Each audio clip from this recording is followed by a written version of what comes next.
Kvod Harav, le Dayan Yaakov Haviv, Shalita, on vous remercie beaucoup d'être venu ici à la Yeshiva nous parler un peu. Donc vous êtes un Dayan, vous siégez au tribunal de Yichud HaRabbanim, vous avez écrit quelques livres, et donc vous êtes spécialiste en tant que Dayan, notamment du sujet, donc le Shulchan Aruch est partagé en 4 parties. Il y a une qui s'appelle Even HaEzer. Even HaEzer, c'est tout ce qui touche les relations hommes-femmes au niveau mariage, divorce, statut, les Kohanim, les Mamzerim, etc. Et c'est un sujet que beaucoup de gens ignorent. Donc vous avez accepté de venir ici et nous parler un peu de ces sujets-là. Vous êtes donc spécialiste de tout ce domaine-là, et donc on a quelques questions à vous poser sur le sujet. On va commencer par un sujet qui est hélas courant. Donc nous, ici, on a une charte de Balei Tshuva, on a des juifs qui viennent de temps en temps nous élèvent, des fois ils viennent de très très loin, leurs parents sont non religieux, les grands-parents étaient dans la Shoah. Maintenant ils viennent, ils disent qu'ils sont juifs, mais nous on ne sait pas. Quelle est, d'après la halakha, les conditions requises pour qu'on soit certain que quelqu'un soit vraiment juif? Shalom uvracha. Sur ce sujet-là, il faut regarder déjà la Gemara, le Talmud sur le traité donc, de Yebamot, où là-bas, effectivement, la Gemara nous dit qu'une personne qui vient et qui dit « je suis juif », donc le fait qu'il se dit juif et le fait qu'il vient voir le Bedin ou la communauté qui dit qu'il est juif, automatiquement, on le prend en considération. Et à sa parole, il devrait normalement être cru en tant que juif. Le Tosfot là-bas sur place, au nom de Rabbeinu Tam, donc les Tosafot, qui viennent juste après, effectivement, eux, ils partent dans l'idée de dire que le fait que une personne ne va pas simplement venir et dire « je suis juif » parce qu'il a envie, s'il vient le dire, donc effectivement, c'est quelque chose qui est fondé. Une personne qui est pas juif, qui est non juif, il n'a aucun intérêt de venir dire qu'il est juif. Ça, c'est déjà le premier avis. Plus tard, après, il y a donc les décisionnaires, à commencer déjà par ce qu'on appelle les Rishonim, donc les premiers décisionnaires à l'époque donc de Rashi, au XIVe siècle. Puis après, Rabbi Shlomo ben Aderet, le Rashba, qui part, lui, dans l'idée de dire que du fait qu'il y a quelque chose qui va se savoir à la fin, c'est ce qu'on appelle Milta Avida le Gilouye, l'homme échaqué. Il y a une règle qui nous dit que quelque chose qui va se savoir à la fin, tôt ou tard on va le savoir, donc cette chose-là, la personne ne va pas mentir. Donc quelqu'un qui vient et qui dit qu'il est juif, c'est quelque chose qui va pouvoir être enquêté, quelque chose qui va pouvoir se baser par rapport à cela. Donc à partir de cette idée-là, on se base de dire que c'est suffisant. Par contre, le Yerushalmi, lui, pense différemment. Il dit que le Talmud de Jérusalem, voilà, dans le traité de Rosh Hashanah, là-bas, effectivement, il part dans l'idée de dire qu'une personne qui vient qui dit « je suis juif », comme c'est exactement le même din qu'une personne qui dit, c'est exactement la même loi, de dire qu'une personne qui vient et dit « j'ai été converti ». Non, il ne suffit pas de le dire « j'ai été converti », il doit amener des preuves, il doit amener des éléments. Or, on sait très bien que lorsqu'on a une discussion entre le Talmud de Jérusalem et le Talmud de Babylone, la loi elle est tranchée selon le Talmud de Babylone. Donc a priori, on aurait dû se baser sur le Talmud de Babylone qui dit que, vu qu'il y a une chazaka, il y a une généralité qu'une personne ne va pas simplement venir dire qu'il est juif s'il n'est pas juif, et aussi on sait que c'est quelque chose qui va se savoir tôt ou tard. Plus en plus, il y a d'autres éléments, d'autres raisons qui sont données dans la Gemara, dans le Talmud. Donc on part de l'idée de dire que ça devrait être suffisant. Si on va selon la règle qui nous dit, une discussion qui est entre le Talmud de Jérusalem et le Talmud de Babylone, on se base sur l'avis du Talmud de Babylone. A priori, une personne qui dit qu'il est juif, c'est suffisant.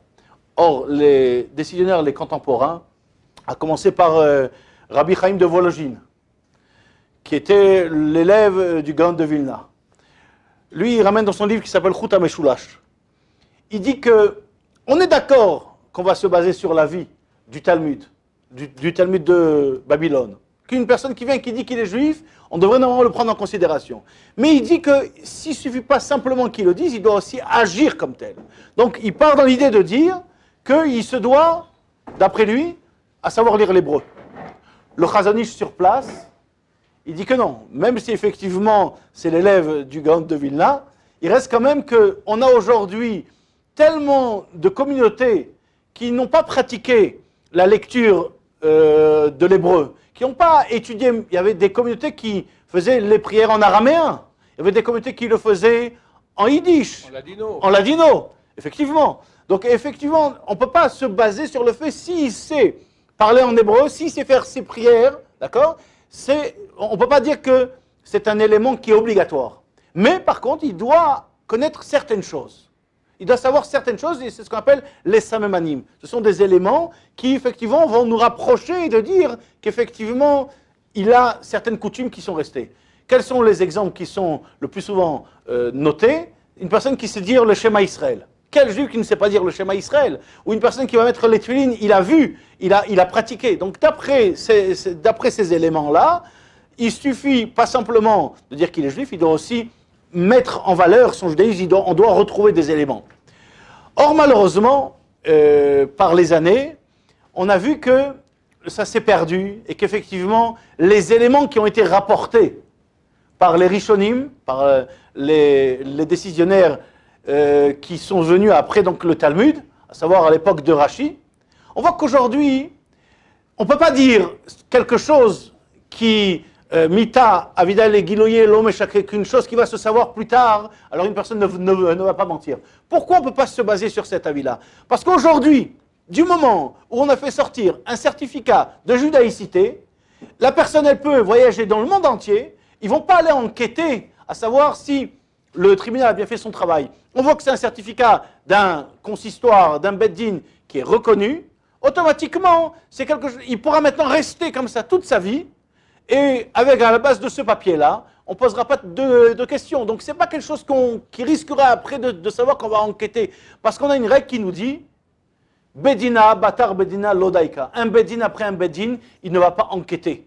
Donc, si on part dans l'idée de dire que la personne, elle est juive par rapport au certificat qui lui a été donné par le Beddin de Paris ou de Londres ou ailleurs, en Israël, il va être reconnu comme tel. Donc, c'est quelque chose qu'on ne pourra pas savoir. Donc, on ne peut pas maintenant se baser de dire oui, mais la chose, elle va se savoir plus tard. Une personne, elle peut rester comme ça et on n'ira pas plus loin savoir. Autre chose, le jour où on va l'apprendre, qu'est-ce qui va se passer? Il sera déjà marié, il aura déjà des enfants. On va maintenant rajouter des problèmes sur d'autres problèmes. Donc par rapport à cela, on se doit obliger aujourd'hui, pas simplement de se baser, et ça c'est ce qu'écrit aussi le Rav Ovadia Yosef dans son livre Yabia Omer, tome 7, le premier siman, donc le premier chapitre de son traité de Even Haezer, où il parlait là-bas de la fameuse Aliyah de 91, de 90-91, la Aliyah des Juifs russes, qui sont arrivés. Donc, on ne peut même pas dire aujourd'hui quel est l'intérêt qu'il va avoir de dire qu'il est juif. On a vu qu'effectivement, il y a eu des intérêts, ne serait-ce que pour les regroupements de familles, ne serait-ce que pour savoir dans certains pays où effectivement Israël leur donnait des avantages.